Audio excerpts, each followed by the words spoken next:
বিরিয়ানি খেতে খেতে বিরিয়ানির মধ্যে আমি টাকা পেলাম, আর টাকা পেয়েছি বলে খুশি হব না বিরিয়ানির মধ্যে টাকা পেয়েছি বলে দুঃখ করব, আমি নিজেও বুঝতে পারছি না। আমাকে যদি 4-5 বছর আগে কেউ জিজ্ঞাসা করতো তোমার ফেভারিট খাবার কি, কিন্তু তখন সবসময় বলতাম আলু মাখা আমার ফেভারিট খাবার। কিন্তু এখন আলু মাখা আমার ফার্স্ট থেকে সেকেন্ড হয়ে গেছে, আর ফার্স্টে চলে এসেছে বিরিয়ানি। আমার বর এত বিরিয়ানি খেতে পছন্দ করে, ওর সঙ্গে খেতে খেতে আমারও এখন বিরিয়ানি খেতে ভালো লাগে। জানো, আজ বর গিয়েছিল একটু কাজে, তাই বিরিয়ানি খেয়ে এসেছে, আর সঙ্গে আমার জন্য নিয়ে এসেছে 1 প্লেট বিরিয়ানি। না না, ঘুম থেকে উঠে বিরিয়ানি খাচ্ছি বলে ভেবো না, জানো সকালে বিরিয়ানি খাচ্ছি। আমি তো ঘুম থেকে দুপুর বেলায় উঠি, তাই বর দুপুরে বিরিয়ানিটা এনেছে। আমি ঘুম থেকে উঠে ব্রাশ করে তাড়াতাড়ি করে এইখানে গরম করতে দিয়েছি বিরিয়ানিটা। এবার বিরিয়ানিটা খাওয়ার পালা। আর তোমাদের কার কার বিরিয়ানি খেতে ভালো লাগে কমেন্ট করে বলো তো। আর বিরিয়ানির গন্ধটা পেলে তো হয়, মানে অন্য কিছু আর খেতে ইচ্ছাই করে না। আর আমার বাড়িতে একটু না একটু কোক আমার থাকবেই, তাই আমি বিরিয়ানির সঙ্গে কোকটা নিয়েও বসে গেছি বিরিয়ানি খেতে। কোক খেতে আমার অনেকটাই ভালো লাগে, আর বিরিয়ানির সঙ্গে তো আরো ভালো লাগে। প্রথমে তো সবকিছু নিয়ে একটু মুখে দিলাম, খেতে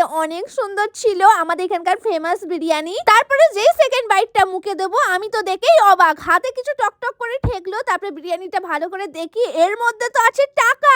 আমি প্রচন্ড অবাক হলাম, কোথা থেকে বিরিয়ানির মধ্যে টাকা এলো। এই দেখো 1 টাকার কয়েন। লোকে টাকা পেলে খুশি হয়, আমি টাকা পেয়েছি বলে খুশি হব না বিরিয়ানির মধ্যে টাকা পেয়েছি বলে আমি দুঃখ করব, আমি নিজেও বুঝতে পারছি না। তারপরে আমি ভাবলাম চলো বরকে একটু টাকাটা দেখায়। আমি ভালো করে টাকাটা ধুয়ে তারপরে বরের কাছে নিয়ে গেলাম। বড় প্রথমে অবাক হয়ে গেল, বলতে কোথা থেকে পেলে। ও বলছে পেটে তো যায়নি, এইটাই তোমার ভাগ্য ভালো, পেটে গেলে পুরো পেটের মধ্যে টাকার গাছ হতো, আমাকে এইরকম বলছে বর। তারপর টাকাটা নিয়ে ও কি করলো দেখো, ঘরের মধ্যে যে খুচরো টাকাগুলো আছে সব খুচরো টাকা এর মধ্যে ভরে দেয়, এই লক্ষ্মী ভাড়ের মধ্যে। তাই ওই খুচরো টাকাটা মানে 1 টাকার কয়েনটা ওর মধ্যেই ভরে দিল। তারপরে বিরিয়ানিটা আর ফেলতে তো পারবো না, তাই ভালো করে বিরিয়ানির মধ্যে আর কিছু আছে নাকি দেখে নিলাম। দেখার পরে এখন বিরিয়ানিটা চলো খাই, কারণ এতগুলো বিরিয়ানি একদমই ফেলা যাবে না। মনে হয় কেউ বিরিয়ানি দিতে দিতে তার পকেট থেকে হয়তো টাকাটা পড়ে গেছে। বিরিয়ানির হাঁড়ির মধ্যে